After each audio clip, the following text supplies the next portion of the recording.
Assalamualaikum warahmatullahi wabarakatuh.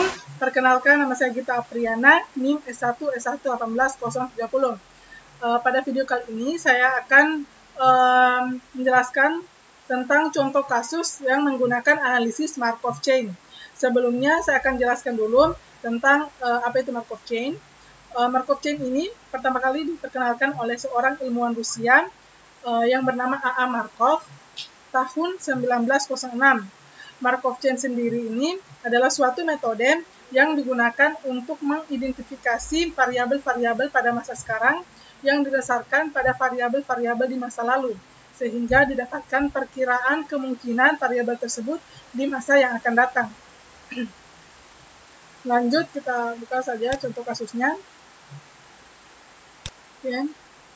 Ini adalah contoh kasus yang menggunakan analisis Markov chain, di mana ada 3 tokoh yang dianalisis, tokoh A, B, dan C.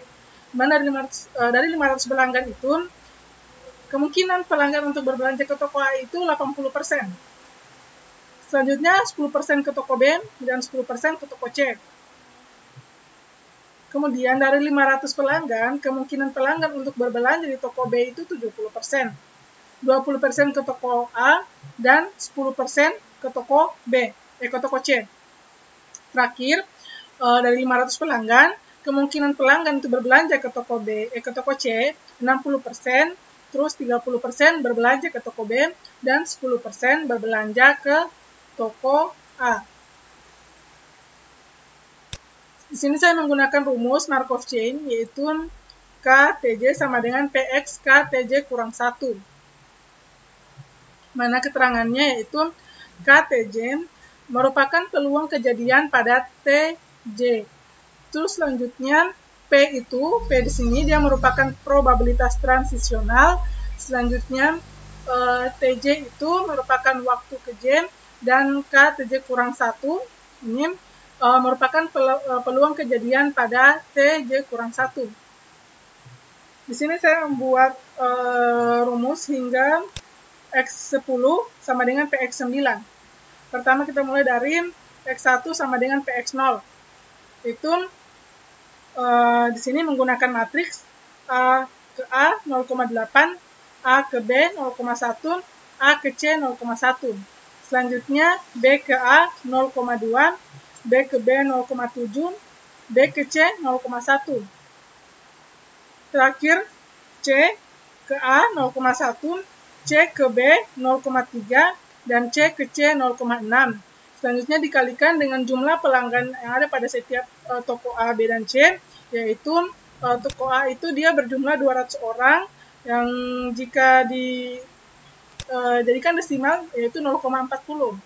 Selanjutnya toko B itu dia 0,24 dan toko C itu dia 0,36. Kemudian kita kalikan kedua matriks ini. Ini bisa kita lihat dan menghasilkan hasilnya yaitu A1 sama dengan 0,404, B1 0,316, dan C1 0,280. Keseluruhan nilai ini kemudian kita kalikan dengan 500 orang yang merupakan jumlah keseluruhan pelanggan, di mana A1 menghasilkan 202 orang, terus B1 menghasilkan 158 orang, dan C1 menghasilkan 140 orang. Saya membuat rumus ini sampai ke X10 dengan cara yang sama, akan tetapi untuk jumlah dari setiap toko itu diganti dengan pada X1, karena kan X1 itu dia menganalisis itu dia berdasarkan pada hari sekarang, pada saat sekarang. Jadi kemudian diganti di sini, ini diganti berdasarkan pada hasil yang didapatkan setiap toko dari X1. Ini adalah hasilnya. Toko A ini dia mengalami peningkatan 207, toko B dia mengalami peningkatan juga 172, dan toko C itu mengalami penurunan, itu menjadi 120. Hal yang sama juga saya lakukan untuk X3 sampai ke X10, di mana kita mengganti ini yang kita ganti sesuaikan dengan pada X-nya gitu.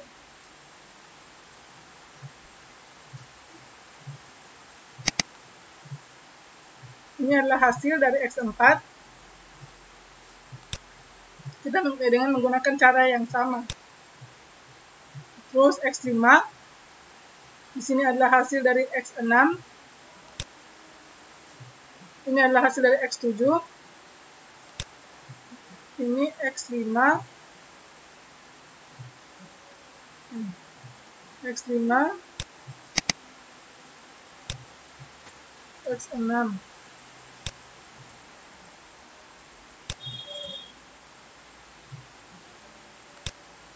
Ini adalah hasil dari X7.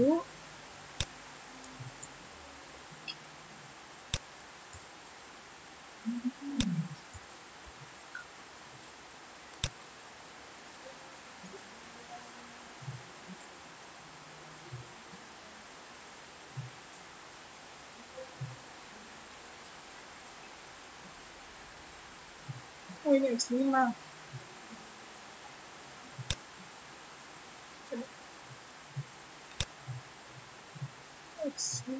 Oh ya, X6.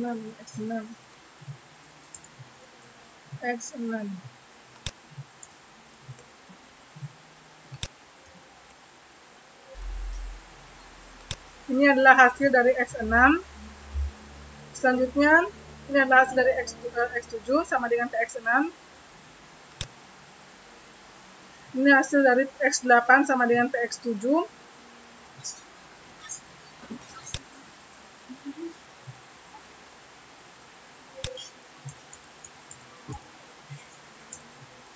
Ini adalah hasil dari X9 sama dengan TX8. Dan terakhir, hasil dari X10 sama dengan TX9.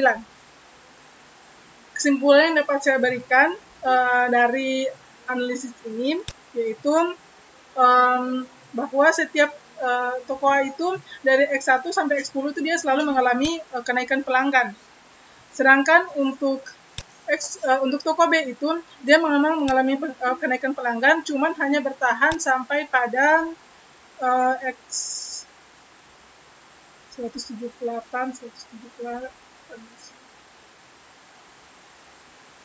hanya bertahan sampai pada X5 saja. Selanjutnya dari X6 sampai ke X10 itu dia mengalami penurunan. Selanjutnya toko C dia selalu mengalami penurunan pelanggan dari X1 sampai X10. Oke, itulah penjelasan saya tentang contoh kasus yang menggunakan analisis Markov Chain. Oke, sekian dan wassalamualaikum warahmatullahi wabarakatuh.